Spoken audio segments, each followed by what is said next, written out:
Neat ಪ್ರಶ್ನೆ ಪತ್ರಿಕೆ ಸೋರಿಕೆ ಒಂದು ಹಗರಣವನ್ನು ಕುರಿತು ಇವತ್ತು ಕೇಂದ್ರ ಸರ್ಕಾರ ವಿಫಲ ಆಗಿದೆ. ಅದರ ಒಂದು ನೈತಿಕ ಹೊಣೆಯನ್ನು ಹೊತ್ತು ಕೇಂದ್ರ ಶಿಕ್ಷಣ ಮಂತ್ರಿ ಧರ್ಮೇಂದ್ರ ಪ್ರಧಾನ್ ಅವರು ರಾಜೀನಾಮೆ ಕೊಡಬೇಕು.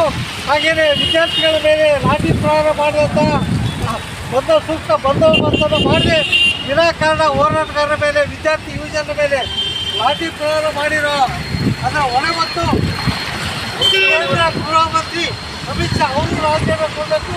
ಇವರು ರಾಜೀನಾಮೆ ಕೊಡದೇ ಇದ್ದರೆ ಸನ್ಮಾನ್ಯ ರಾಷ್ಟ್ರಪತಿಯವರು ಅವ್ರನ್ನ ವಜಾ ಮಾಡಬೇಕು ಸಂಪುಟದಿಂದ ಅಂತಕ್ಕಂಥ ಒಂದು ಒತ್ತಾಯವನ್ನು ಭಾರತ ಕಮ್ಯುನಿಸ್ಟ್ ಪಕ್ಷದ ದಾವಣಗೆರೆ ಜಿಲ್ಲಾ ಮಂಡಳಿ ಒತ್ತಾಯಿಸ್ತದೆ. ನಂತರದಲ್ಲಿ ಹೋಗಿ ನಾವು ಕರೆ ಮೂಲಕ ಅವ್ರಿಗೆ ಅನುಮೋದನೆ ಕೊಡ್ತೀವಿ. ಒಂದು ಬಹಿರಂಗ ಸಭೆಯನ್ನು ಉದ್ದೇಶಿಸಿ ಘೋಷಣೆಗಳನ್ನು ಕೂಗಿ ನಾವು ಮಾತಾಡಿದ್ರೆ ಮಳೆ ಬರ್ತಾರೆ. ವಿದ್ಯಾರ್ಥಿಗಳ ಭವಿಷ್ಯದೊಂದಿಗೆ ಆಟ ಆಡುತ್ತಿರುವ ಸರ್ಕಾರಕ್ಕೆ ಹೇಳಿದಿದ್ದಾರೆ. ವಿದ್ಯಾರ್ಥಿಗಳ ಭವಿಷ್ಯದೊಂದಿಗೆ ಆಟ ಆಡುತ್ತಿರುವ ಮೋದಿ ಸರ್ಕಾರಕ್ಕೆ ಹೇಳಿದಿದ್ದಾರೆ. ಈ ಪರೀಕ್ಷೆಯಲ್ಲಿ ಅವ್ಯವಹಾರ ನಡೆಸಿದ ನೀಟ್ ವ್ಯವಸ್ಥೆಗೆ ಬಲಿಯಾದ ವಿದ್ಯಾರ್ಥಿಗಳಿಗೆ ನ್ಯಾಯ ನೀಡಲು ಮತ್ತು ಕೇಂದ್ರ ಶಿಕ್ಷಣ ಮಂತ್ರಿ ಧರ್ಮೇಂದ್ರ ಪ್ರಧಾನ್ ಮತ್ತು ಕೇಂದ್ರ ಗೃಹ ಸಚಿವ ಅಮಿತ್ ಶಾ ರಾಜೀನಾಮೆ ನೀಡುವಂತೆ ಒತ್ತಾಯಿಸಿ ಭಾರತ ಕಮ್ಯುನಿಸ್ಟ್ ಪಕ್ಷದ ಕಾರ್ಯಕರ್ತರು ದಾವಣಗೆರೆ ಜಯದೇವ ಸರ್ಕಲ್ ಬಳಿ ಪ್ರತಿಭಟನೆ ನಡೆಸಿದರು.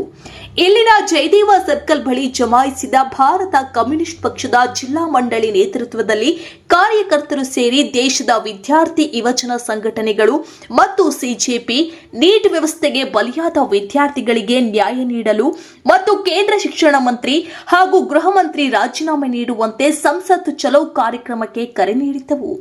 ಈ ಸಂದರ್ಭದಲ್ಲಿ ಚಳುವಳಿಯಲ್ಲಿ ನಿರತರಾಗಿದ್ದ ವಿದ್ಯಾರ್ಥಿ ಮತ್ತು ಯುವಜನರ ಮೇಲೆ ದೆಹಲಿ ಪೊಲೀಸರು ಬರ್ಬರವಾಗಿ ದಾಳಿ ನಡೆಸಿರುವುದು ಖಂಡಿಸಿ ವಿದ್ಯಾರ್ಥಿಗಳ ನೈಜ ಬೇಡಿಕೆ ಈಡೇರಿಕೆ ಆಗ್ರಹಿಸಿ ಇದರ ಹೊಣೆ ಹೊತ್ತು ಕೇಂದ್ರ ಶಿಕ್ಷಣ ಮಂತ್ರಿ ಮತ್ತು ಕೇಂದ್ರ ಗೃಹ ಮಂತ್ರಿ ರಾಜೀನಾಮೆ ನೀಡಬೇಕೆಂದು ಭಾರತ ಕಮ್ಯುನಿಸ್ಟ್ ಪಕ್ಷದ ದಾವಣಗೆರೆ ಜಿಲ್ಲಾ ಸಹ ಕಾರ್ಯದರ್ಶಿಗಳಾದ ಕಾಮ್ ಆವರಗೆರೆ ಚಂದ್ರು ಮತ್ತು ಕಾಮ್ ಎಚ್.ಜಿ. ಉಮೇಶ್ ಮಾತನಾಡಿ ಒತ್ತಾಯಪಡಿಸಿದರು.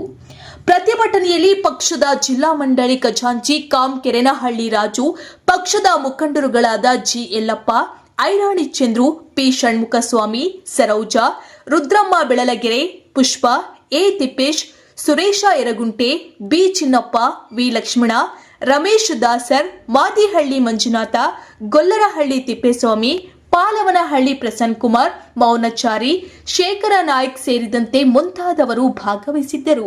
ನಂತರ ಕಾರ್ಯಕರ್ತರು ಉಪವಿಭಾಗಾಧಿಕಾರಿ ಕಚೇರಿಗೆ ತೆರಳಿ ಮನವಿ ಸಲ್ಲಿಸಿದರು.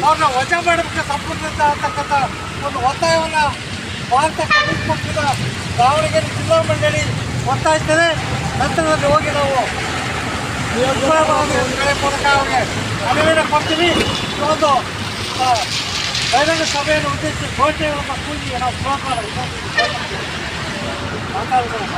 ಹೆಚ್ಚಿನ ಅಪ್ಡೇಟ್ಸ್ಗಾಗಿ ವೀಕ್ಷಿಸುತ್ತೀರಿ ನೆಕ್ಸ್ಟ್ 9 ಕನ್ನಡ.